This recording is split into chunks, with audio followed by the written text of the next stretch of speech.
This video content has been made available for informational and educational purposes only. For anything specific to your needs or circumstances, please get in contact with us directly. G'day everyone, it's Heath from You&Me Personalised Property Services with Matt from Capital Finance. Thanks for joining me, Matt. Thanks, Heath. Cool. So today we're getting chatty with Maddie, and today we're talking about bridging loans and what they are. Obviously, Matt gets these questions more than me, so I'll let Matt explain what a bridging loan is, who uses them, and how can you use them to your advantage. Yeah, so a bridging loan really allows you to purchase a property while also maintaining your existing property. Okay. So it comes in, the best probably example would be if you have a family with kids and you don't have anywhere to go, but you've purchased your next property. The idea is that you're able to then move into that new property without having to sell your house first. Okay. So you may need the funds in your existing property to purchase that new house, right? So if you've got, let's say $200,000 worth of equity within your property and you need to use that $200,000 towards a new purchase, in order for you to access that equity, you can use what's called a bridging loan.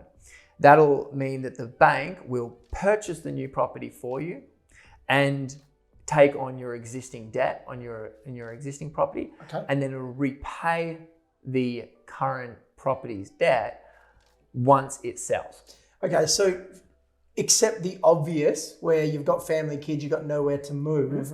I don't know if you're aware of it, but we have something in the real estate industry called a subject to sale. Now, a subject to sale means obviously that you have to, you put an offer in, they accept it, subject to the sale of your house and some terms and conditions around dates. Would a way around the subject to sale be just getting a bridging loan? Absolutely. Yeah, and that's the biggest advantage of having a bridging loan is that you remove that clause. Yep. And we all know in this sort of market, especially in the last 6 months, which is probably why I've seen so many bridging loans come through, whereas traditionally you wouldn't, because a finance clause like that is pretty standard, as opposed to we need to remove this clause because if somebody sees a clause, they back away. Absolutely. I mean, in a hot market, someone gives me we give someone a subject to sale and someone else does cash and someone else does a finance, subject to finance. The subject to sale is generally, there's obviously ins and outs, but generally that's the worst condition to have. Now, bridging loans sounds great, but there's got to be a disadvantage. Are the rates higher? So the rates for, and this is where we get into a little bit of terminology, but we have what we call end debt and peak debt, right? Okay. So peak debt is your new purchase or your new mortgage plus your existing mortgage, because they group together and it can be quite high.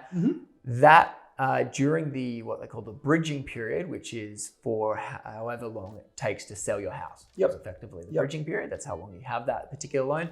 The interest rate can be slightly higher for that. However, it is only for that period, which is typically up to 6 months, is where the bank will allow you to. However, in this market, it might be 3 weeks. You know what I mean? Mate, things are still, in Perth anyway, things are still selling hot off the press. So bridging loan, great, no dramas. So when you're talking about a bridging loan, would you still get a pre-approval for a bridging loan? Is that how it works? Absolutely. So when you're looking at a property, you can get pre-approval for your bridging facility.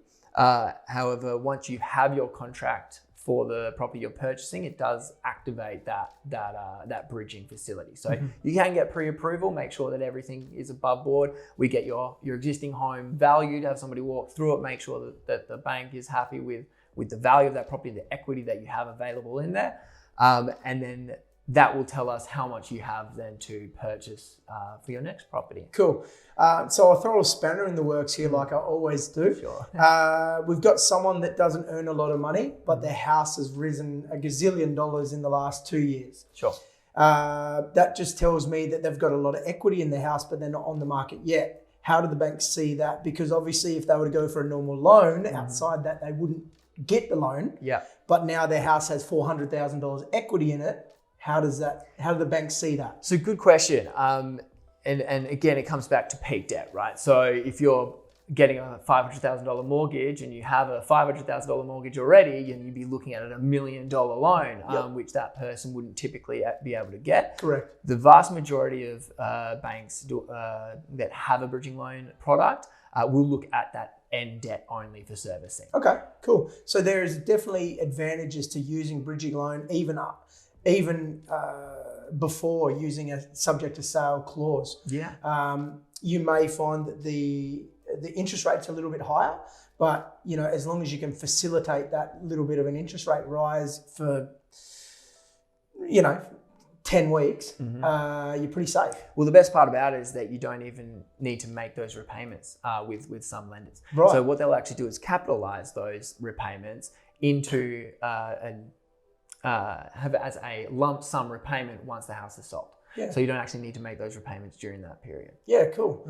That sounds pretty fantastic. And are they harder to get? Is the criteria harder for a bridging loan? The equity does need to be higher. So typically they will look at, okay, what's our peak debt? What's the value of the two properties? And make sure that it's under 80%, some are 70%. So okay.